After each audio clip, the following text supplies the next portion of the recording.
Halo teman-teman, perkenalkan nama saya Zulmihram, biasa dipanggil Zul atau Ian. Saya beralamat di Pamboang. Halo teman-teman, perkenalkan nama saya Nur Fadilah DR, biasa dipanggil Fadilah. Alamat saya Campalagian. Halo teman-teman, salam kenal. Perkenalkan, nama saya Rima Mei Kristianingsih, biasa dipanggil Rima. Alamat saya di Majene. Perkenalkan, nama saya Fitriani, biasa dipanggil Fitri. Alamat saya di Kecamatan Luyo, Desa Sambaliwali. Perkenalkan, nama saya Ibnu Andika, biasa dipanggil Ibnu atau Andika. Alamat saya di Mamuju.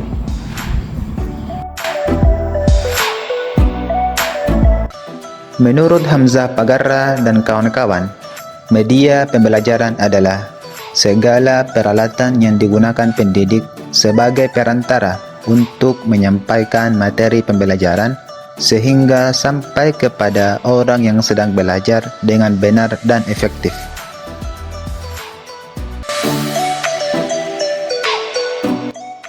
Menurut Rayandra Ashar, media pembelajaran ada 4 ragam atau jenis, yaitu media visual, media audiovisual, dan multimedia. Media visual merupakan alat bantu pembelajaran yang sangat efektif karena dapat ditangkap oleh indera penglihatan. Mereka menghadirkan informasi secara menarik dan mudah dipahami, membantu siswa dalam menyerap dan mengingat materi pembelajaran dengan lebih baik. Adapun beberapa jenis media visual yang umum digunakan dalam pembelajaran. Yang pertama yaitu media grafis, seperti sketsa, gambaran sederhana yang digunakan untuk menggambar objek atau konsep. Sketsa dapat membantu siswa dalam memahami bentuk, proporsi, dan detail suatu objek. Nah, selanjutnya yaitu grafik. Representasi visual dapat seperti diagram batang, diagram lingkaran, dan grafik garis. Grafik membantu dalam memahami tren, perbandingan, dan hubungan antara data. Selanjutnya yaitu bagan, diagram yang menunjukkan hubungan antara bagian atau proses. Bagan membantu dalam memahami urutan, hierarki, dan hubungan sebab akibat. Nah, yang selanjutnya yaitu poster. Gambar besar yang menampilkan informasi atau pesan secara ringkas dan menarik.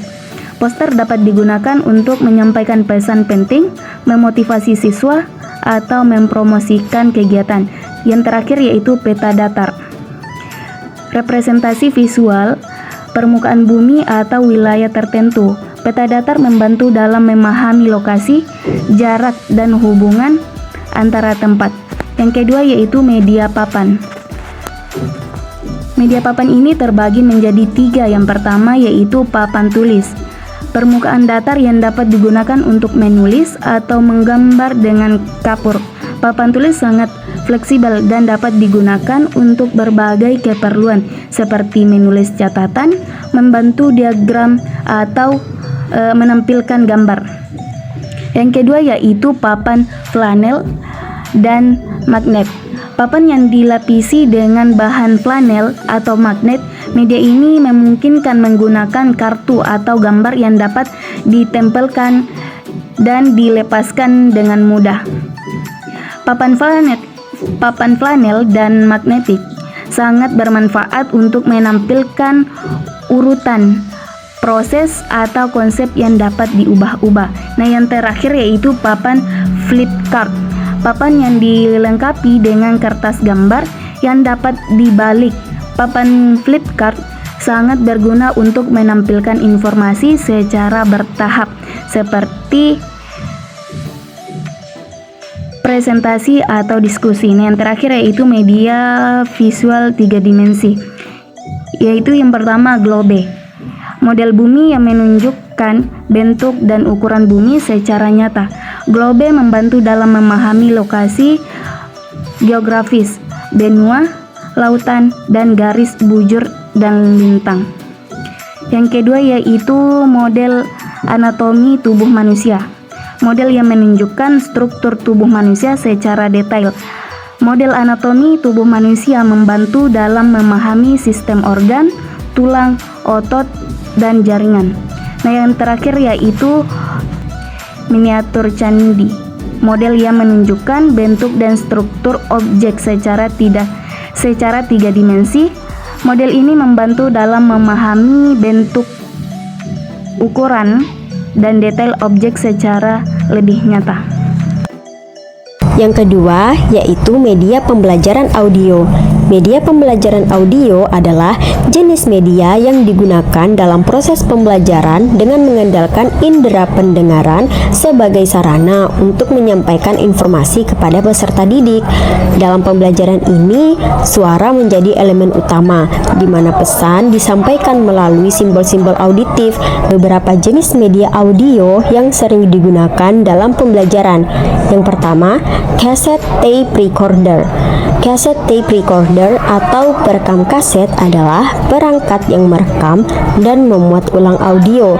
Alat ini memungkinkan siswa mendengarkan rekaman suara, baik dari guru maupun materi pembelajaran lainnya secara berulang-ulang.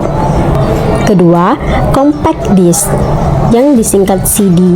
CD adalah media penyimpanan digital yang dapat memuat berbagai materi audio.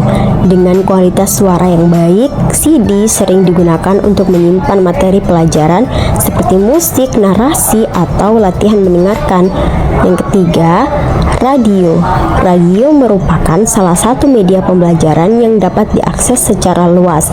Selain menyajikan program edukatif, radio juga dapat digunakan untuk menyiarkan pelajaran, cerita, atau program yang berkaitan dengan materi pembelajaran, terutama dalam pendidikan jarak jauh atau di daerah dengan akses yang terbatas. Yang ketiga, yaitu media pembelajaran audiovisual. Media pembelajaran audiovisual merupakan media pembelajaran yang menghadirkan unsur audio dan visual secara bersamaan, sehingga siswa mendapatkan pesan atau informasi dari visualisasi, baik berupa kata-kata atau gambar yang dilengkapi dengan suara. Media audiovisual dibagi menjadi dua, yakni audiovisual diam dan audiovisual gerak. Audiovisual diam yaitu media yang menampilkan suara dan gambar diam. Contohnya foto bingkai atau foto slide yang dikombinasikan dengan suara, atau foto di slide PowerPoint yang diberikan efek suara. Media audiovisual gerak yaitu media yang dapat menampilkan unsur suara dan gambar yang bergerak seperti film dan video. Yang keempat yaitu multimedia. Multimedia merupakan perpaduan antara berbagai media yang berupa teks, gambar, grafik, sound, animasi, video, interaksi, dan lain-lain yang telah dikemas menjadi file digital komputerisasi yang digunakan untuk menyampaikan atau menghantarkan pesan kepada publik. Beberapa contoh aplikasi yang bisa dimanfaatkan untuk membuat media berbasis multimedia adalah: yang pertama ada PowerPoint, yang kedua ada Animaker, yang ketiga ada Flash, yang keempat ada berbasis web.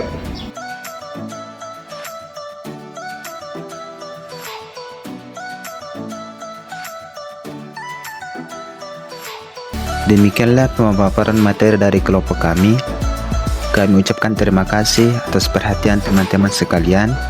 Jika ada yang ingin ditanyakan atau ingin memberikan masukan terkait materi kami, silahkan disimpan-simpan dulu untuk nanti kita diskusikan bersama di dalam kelas.